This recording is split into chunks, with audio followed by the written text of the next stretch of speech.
दिया गया है।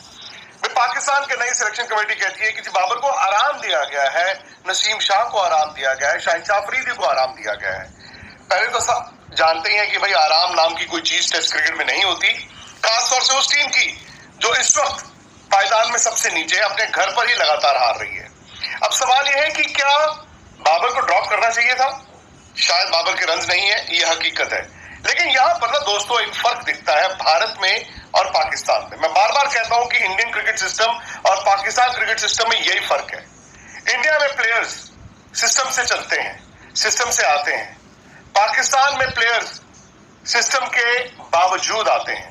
अब लेकर ना पाकिस्तान के पास हालिया सालों में बाबर आजम एक प्लेयर थे। अब शायद बाबर की गलती थी जब कप्तानी से हटा दिया गया, फिर लालच में उन्होंने दोबारा कप्तानी ले ली, लेनी नहीं चाहिए थी। लेकिन मैं ये जानना चाहता हूं कि पाकिस्तान की क्रिकेट में ऐसे कौन से तीर चलाने वाले खिलाड़ी हैं कि आपने बाबर को ड्रॉप कर दिया और फिर आप कह रहे हो कि एक काम करते हैं जी बाबर को ना थोड़ा आराम दे देते हैं, जो कि कभी कभी फायदा भी करता है। ऐसा नहीं है, आप जब ड्रॉप करते हैं तो कभी कभी खिलाड़ियों को फायदा भी होता है। वो खिलाड़ी अंदर झांक के भी देखता है, अपने आप को रीइन्वेंट करने की भी कोशिश करता है। लेकिन शायद मुझे लगता है कि पाकिस्तान के पूरे क्रिकेट सिस्टम ने ना बाबर को हरा दिया।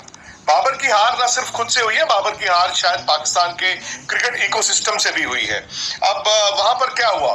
क्या कोई ऐसा था जो पाकिस्तान क्रिकेट में ये सोच रहा था कि पाकिस्तान क्रिकेट को इंप्रूव कैसे करना है? क्या कोई ऐसा था जो ये बाबर से जाकर बात करता और कहता कि बाबर यार एक काम करते हैं, जितना कॉन्फिडेंस आपको चाहिए हम आपको देते हैं, जाओ आप रन बनाओ।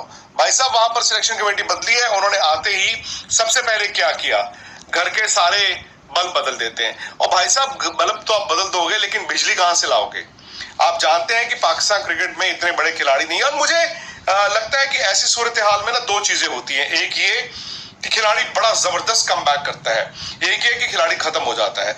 और जिस तरह से मुझे लगता है कि बाबर की पिछले एक साल की बैटिंग रही है, आई विल बी सरप्राइज्ड कि मतलब आपको अब उनके बैट से उस तरह के और उस कंसिस्टेंसी के साथ रन मिले जो शायद आज से 3-4 साल पहले मिल रहे थे। 3-4 साल पहले मैंने ये कहा भी था, मैंने कहा कि एक यंगस्टर है, एक अच्छा प्लेयर है और शायद आने वाले टाइम में जो फैब फोर की हम बात करते हैं, जब ये 4 जाएंगे, विराट, स्टीव स्मिथ, विलियमसन और रूट, तो आने वाला जो फैब फोर होगा उसमें बाबर आजम एक उत्तराधिकारी रहेंगे। महिल भी वन ऑफ द कंटेंडर्स।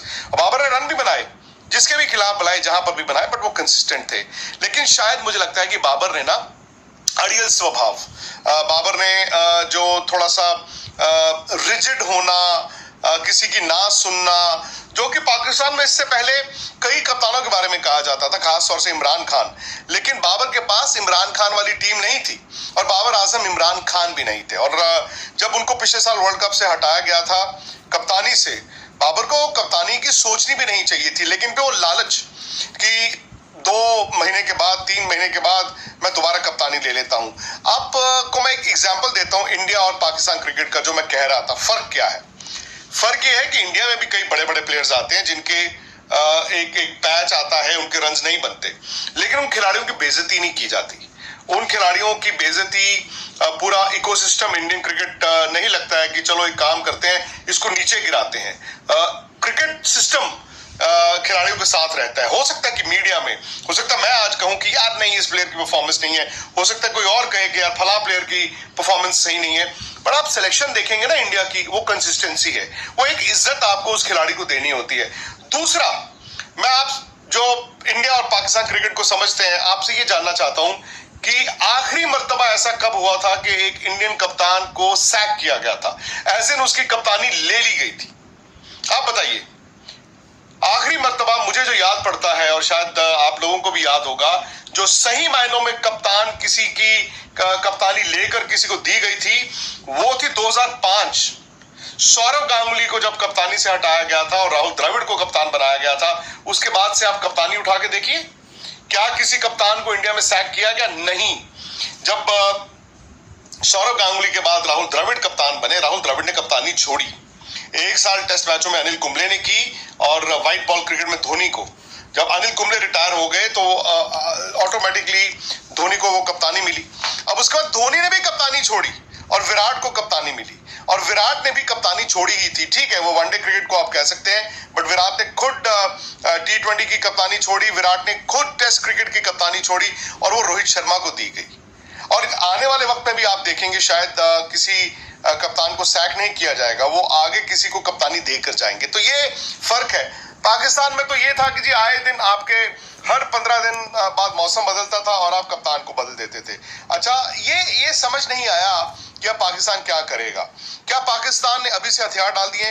ठीक है, वो यंगस्टर्स के पास गए हैं, कभी कभी आपको सिस्टम चेंज करना पड़ता है, कभी कभी उसका फायदा भी होता है, लेकिन जिस तरह से इस वक्त पाकिस्तान क्रिकेट चलाई जा रही है, मुझे नहीं लगता कि वहां पर इंटेंट ये है कि नहीं यार, let's put all our heads together और अपने क्रिकेट को इंप्रूव करें। मुझे तो ये लगता है कि यार वो दुश्मनियां वहां पर ली जा रही हैं, बदले लिए जा रहे हैं। ठीक है, हो सकता है बाबर ने भी 4 लोगों को रफल किया हो जब वो पावर पे थे, जब उनका बल्ला चल रहा था, उनकी कप्तानी चल रही थी। आज जिसके हाथ में पावर आती है वो कहता है चल भाई तन्नू पहले मैं गिराना, मतलब तुझे ही मैं नीचे उतारता हूं। और ये आई थिंक पाकिस्तान क्रिकेट अब मौखरी हो चुकी है। पाकिस्तान का जो बड़े से बड़ा क्रिकेट फैन भी होगा ना, वो भी ये कहेगा कि इट्स अ मौखरी नाउ। और आप क्या सोचते हो? आप ये सोच रहे हो कि इंग्लैंड के खिलाफ आपकी होम सीरीज है, आपने अपने 3-4 बड़े बड़े प्लेयरों को आराम देकर क्या एहसान किया है? भाई साहब, आपने मतलब जो क्रिकेट खेली है या जिस तरह से आपकी टीम की सोच रही है, आई विल बी सरप्राइज कि यहाँ से आने वाले वक्त में, हालिया आने वाले वक्त में पाकिस्तान क्रिकेट खड़ी हो। आई थिंक बाबर और पाकिस्तान क्रिकेट शायद इस वक्त पाकिस्तानी फैंस को दोनों की तरफ देखकर ये लगता होगा कि काश हमने इंसाफ किया होता। खैर, ये पाकिस्तान का मामला है और बाबर के खुद बल्ले से रन नहीं आए हैं, ये भी हकीकत है। बट फिर वही बात आ जाती है, दुनियाई क्रिकेट में बड़े बड़े प्लेयर्स आते हैं जिनके बल्ले से एक पैच आता है कि रन्स नहीं बनते, लेकिन टीमें उनकी बेइज्जती नहीं करती, वो मुल्क उनकी बेइज्जती नहीं करता। बाबर आजम की जिस तरह से इस वक्त दुर्गति की गई है, उनको सिर्फ टीम से ड्रॉप नहीं किया गया, आई थिंक बेइज्जती की गई है। खैर, जो भी है आने वाला वक्त बताएगा कि सही फैसला है या गलत है, लेकिन आई विल बी सरप्राइज्ड कि यहां से पाकिस्तान क्रिकेट सही डायरेक्शन में जानी शुरू हो। जी हाँ दोस्तों, जैसा कि आप जानते हैं पाकिस्तान अपना पहला टेस्ट मैच हार चुका था जिसके बाद उन्होंने बाबर आजम, नसीम शाह और शहनशाह अफरीदी को सेकंड टेस्ट मैच में ड्रॉप कर दिया है। इस पर आप विक्रांत गुप्ता साहब का रिएक्शन वीडियो देख चुके हैं। उम्मीद करते हैं आपको रिएक्शन वीडियो पसंद आई होगी। वीडियो पसंद आने की सूरत में चैनल को लाजमी सब्सक्राइब करें। मिलेंगे नेक्स्ट वीडियो में, तब तक के लिए अल्लाह हाफ़िज़।